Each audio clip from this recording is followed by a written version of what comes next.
Guys, BSc nursing का number 1 channel study media में आप सभी का स्वागत है। और यहाँ पे आपको अटल बिहारी वाजपेयी केजीएमयू का कंप्लीट तैयारी कराया जा रहा है, जो ऑल सब्जेक्ट का होगा। अगर आप नहीं देखे हो तो डिस्क्रिप्शन बॉक्स में आपको प्लेलिस्ट का लिंक मिल जाएगा। और अगर इसका पीडीएफ चाहिए तो हमारे ऐप में मिलेगा। ऐप का भी लिंक डिस्क्रिप्शन बॉक्स में है। सभी लोग ऐप को डाउनलोड कीजिए और पीडीएफ को डाउनलोड करके आप अपना तैयारी को और स्ट्रॉन्ग कीजिए। वीडियो को शुरू से अंत तक देखिएगा, तभी आपको समझ में आएगा। चलिए शुरू करते हैं आज का वीडियो। तो हम लोग पढ़ रहे हैं सेंटेंस इम्प्रूवमेंट। इस सेंटेंस में आपको एक अंडरलाइन मार्क दिखेगा। उस अंडरलाइन मार्क को आपको इम्प्रूव करना है कि अगर इसमें कोई एरर है तो उसको आपको सही करना है, अगर एरर नहीं है तो आप उसमें नो इम्प्रूवमेंट लगाओ। बस यही इसमें हम लोग पढ़ रहे हैं। और इसमें आपका सब सब्जेक्ट का जितना भी चैप्टर है सब इसमें इंक्लूड है। Noun, pronoun, verb, tense, modal, voice, सब कुछ प्रीपोजिशंस इसमें शामिल है। ओके, तो ये ऑल इन वन चैप्टर है। अगर इसको आप कर लेते हो तो सारा चैप्टर आपका क्लियर हो जाएगा। ठीक है, चलिए देखते हैं। पहला जो क्वेश्चन है, the passenger are waiting for the bus outside the bus stand at the main gate for long. तो यहाँ पे आर वेटिंग के जगह पे हम क्या कर सकते हैं? तो सेंटेंस में जब भी हम लोग देखते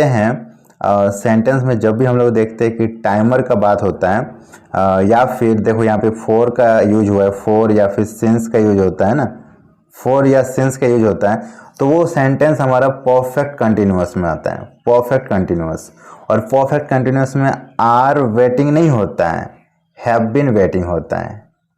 हैव बीन वेटिंग होता है। तो हमें समझ में आ गया कि एरर कहाँ पे है। तो इसका आंसर हो जाएगा हैव बीन वेटिंग।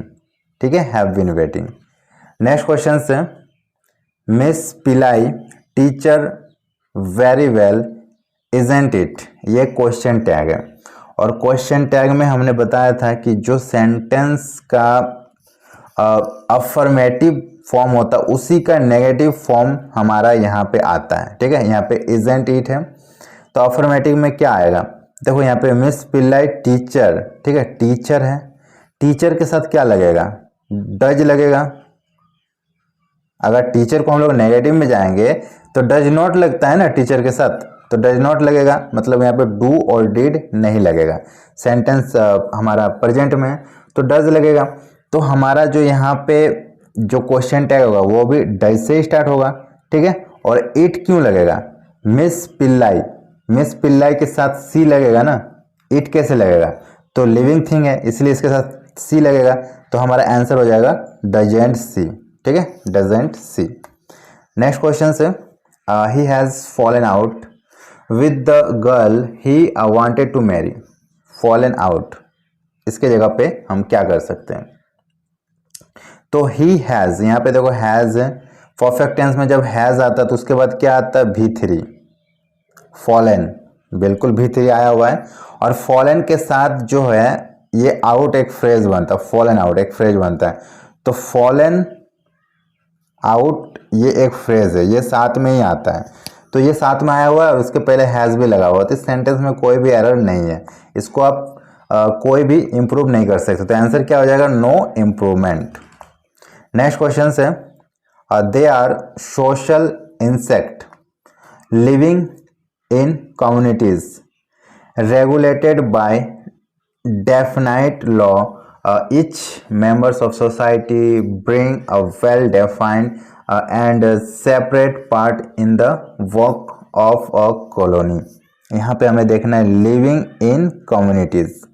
ठीक है, इस पे हमें ध्यान देना है। तो देखो यहाँ पे लिविंग के साथ जो प्रीपोजिशंस इन लगा ये एकदम अप्रोप्रिएट है। मतलब लिविंग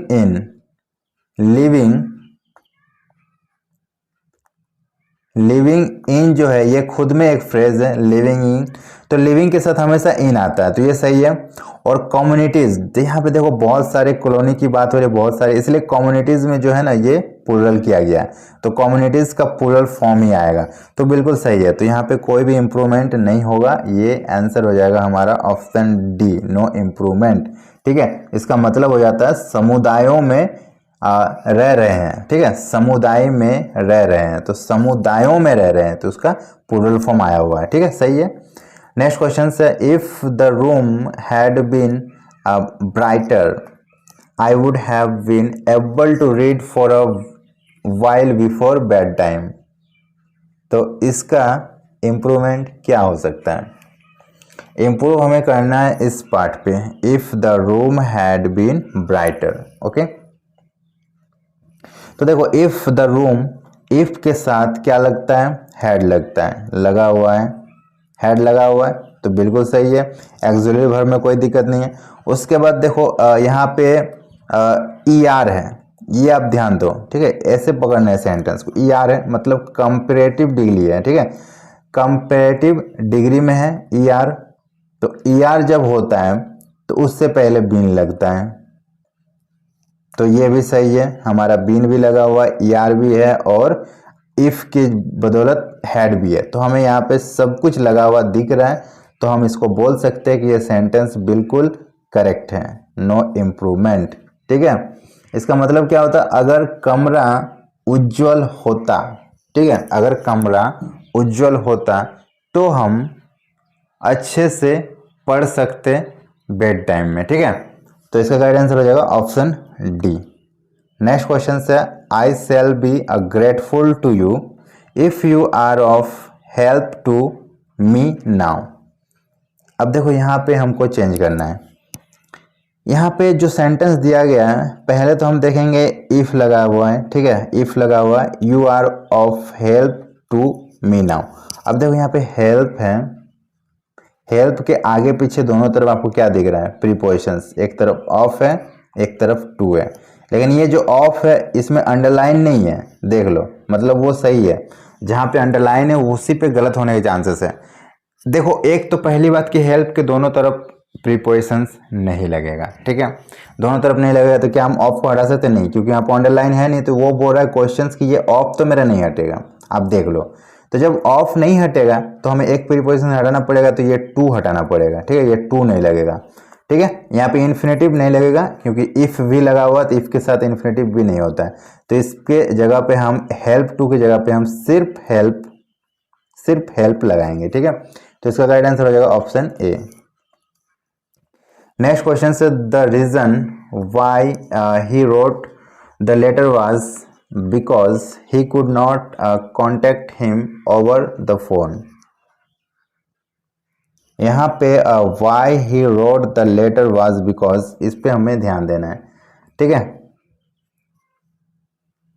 अब देखो यहाँ पे सेंटेंस आपको सुनने में अजीब लग रहा है, letter was because, letter was because, तो पहली बात तो ये बिकॉज हमें यहाँ पे अनएप्रोप्रिएट लग रहा है, तो ये बिकॉज हमारा नहीं होगा। ठीक है, ठीक है, अब सेंटेंस कनेक्टर का काम कर रहा है वाई, तो वाई तो रहेगा, सेंटेंस कनेक्टर का काम कर रहा है वाई, वाई रहेगा। He wrote the letter, he wrote the letter, ये हमारा एक सेंटेंस हो गया, ये भी रहेगा।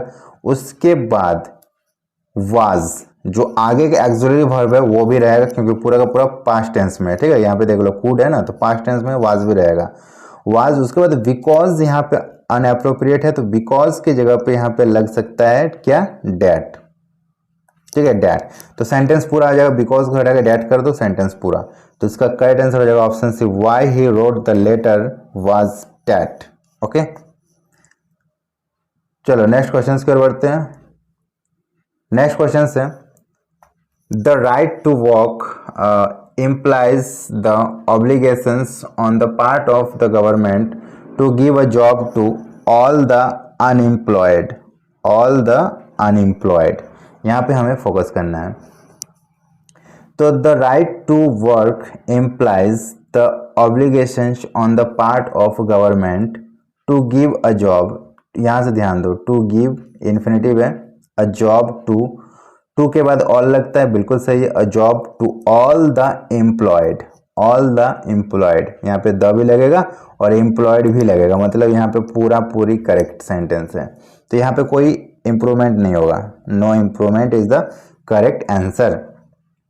इसका मतलब क्या हो जाएगा? सभी बेरोजगार, सभी बेरोजगार, तो सभी बेरोजगार के लिए ये सेंटेंस एकदम परफेक्ट है। नेक्स्ट क्वेश्चन से, most donor would seriously protest any effort to infer from such limited data. तो यहाँ पे प्रोटेस्ट पे हमें ध्यान देना है, ठीक है, प्रोटेस्ट। तो देखो कभी भी प्रोटेस्ट का मतलब क्या होता है पहले जान लो। प्रोटेस्ट का मतलब होता है किसी के खिलाफ विरोध करना, ठीक है, विरोध प्रदर्शन करना। पहली बात तो इसका मतलब होता है विरोध करना, ठीक है। अब देखो विरोध अगर कर रहे हैं हम तो विरोध किसी के खिलाफ ही होगा ना, किसी के खिलाफ ही विरोध होगा। तो जब भी विरोध लगता है तो वो इससे पहले एक वर्ड जरूर लगता है खिलाफ, उसके खिलाफ विरोध किया, आपके खिलाफ विरोध हुआ तो ये खिलाफ आया। तो प्रोटेस्ट के पहले ये खिलाफ वाला वर्ड भी तो आएगा ना, तो खिलाफ को ही तो बोला जाता है अगेंस्ट। तो प्रोटेस्ट वर्ड जो है ये कभी भी अकेले नहीं आएगा, प्रोटेस्ट से पहले अगेंस्ट रहेगा, ठीक है, या फिर प्रोटेस्ट के बाद अगेंस्ट रहेगा। क्योंकि देखो पहले नहीं आएगा, यहाँ पे बाद ही आएगा, क्योंकि any efforts of infer from such limited data है तो यहाँ पे बाद में लगाएंगे। तो इसका करेक्ट आंसर हो जाएगा ऑप्शन है प्रोटेस्ट अगेंस्ट एनी एफर्ट, ठीक है, प्रोटेस्ट अगेंस्ट। ये जान लो कि प्रोटेस्ट के साथ हमेशा अगेंस्ट यूज होगा, ठीक है। नेक्स्ट क्वेश्चन से I hope you vividly remember the premiere of the film when I my wife and you were present in the hall. ये बहुत ही अच्छा क्वेश्चन है और इसको मैं आपको इस तरह दिमाग में आज बैठा दूंगा कि कभी भी गलत नहीं होगा, ठीक है।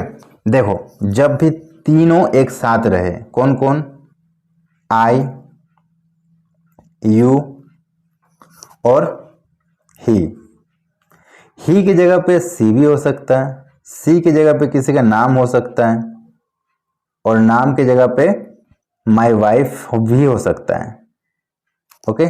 जैसे कि यहाँ पे माय वाइफ, तो ये थर्ड पर्सन हो गया, ये फर्स्ट पर्सन हो गया, ये सेकंड पर्सन हो गया, या आपको पता हो ये फर्स्ट पर्सन है, ये सेकंड पर्सन है, ये थर्ड पर्सन है, ठीक है। तो यहाँ पे इसका ऑर्डर को ना डिसऑर्डर करके ये क्वेश्चंस बहुत पूछा जाता है, ठीक है। तो देखो कभी भी अगर अच्छा काम हो रहा है, मतलब कभी भी पॉजिटिव काम हो रहा है, कोई गलत काम नहीं हो रहा है, कभी भी कोई गलत काम नहीं हो रहा है, उसको अगर आप रिप्रेजेंट करोगे, जैसे कि आप हो, ठीक है, आप ऐसे समझो, आप हो, आप अपने दो फ्रेंड को कहीं पे घुमाने ले गए हो, ठीक है, वहां पे आप कुछ खाने वाले हो, तो वो जो ऑर्डर लिया है वो पहले आपको खाने का एक प्लेट आपको पकड़ाया, ठीक है। तो आपका रिस्पॉन्सिबिलिटी क्या होता है, आप इन दोनों को लाए हो तो सबसे पहले वो प्लेट आप इसको पास कर दोगे, ठीक है। उसके बाद उन्होंने दूसरा प्लेट दिया, फिर आप क्या करोगे, उसको इसको पास करोगे, फिर जब आप तीसरा प्लेट मिलेगा तब वो आप खाओगे, कि पहला प्लेट ही खाना स्टार्ट कर दोगे, नहीं करोगे। तो ये अच्छा काम हुआ, ठीक है, ये अच्छा काम हुआ। तो देखो अच्छा बोलने का मतलब अब यहाँ पे कोई गलत काम नहीं हो रहा, सभी हॉल पे गए फिल्म देखने, तो अच्छा ही काम हो रहा है। तो अच्छा काम हो रहा है तो आप उसको कैसे रिप्रेजेंट करोगे, तो आप उसको रिप्रेजेंट करोगे, खुद को लास्ट में रखोगे और आपके साथ जो है उनको पहले रखोगे, ठीक है। आपके साथ जो है मतलब अगर फर्स्ट पर्सन, सेकेंड पर्सन और थर्ड पर्सन, तीन पर्सन है और आप खुद को लास्ट में रखोगे, खुद को नहीं रखोगे, तो उसके बाद कौन आएगा, सेकेंड आएगा, फिर थर्ड आएगा और फिर आप लास्ट चले गए, फर्स्ट आएगा। तो हमारा ये सेंटेंस का जो अरेंजमेंट हो जाएगा, सेकंड में कौन आएगा, यू, थर्ड में कौन आएगा, माय वाइफ, और थर्ड में आएगा, लास्ट में आएगा आई। तो इसको आप अरेंज कर सकते हो you my wife and I, ठीक है, you my wife and I, you my wife and I, ठीक है, वेर प्रेजेंट इन हॉल, तो ये हमारा सही होगा। और अगर यही सेंटेंस अगर कोई गलत काम हो रहा होगा, जैसे कि यही तीनों हैं, ओके, और मान लो कि चोरी कर रहे हो, मर्डर कर रहे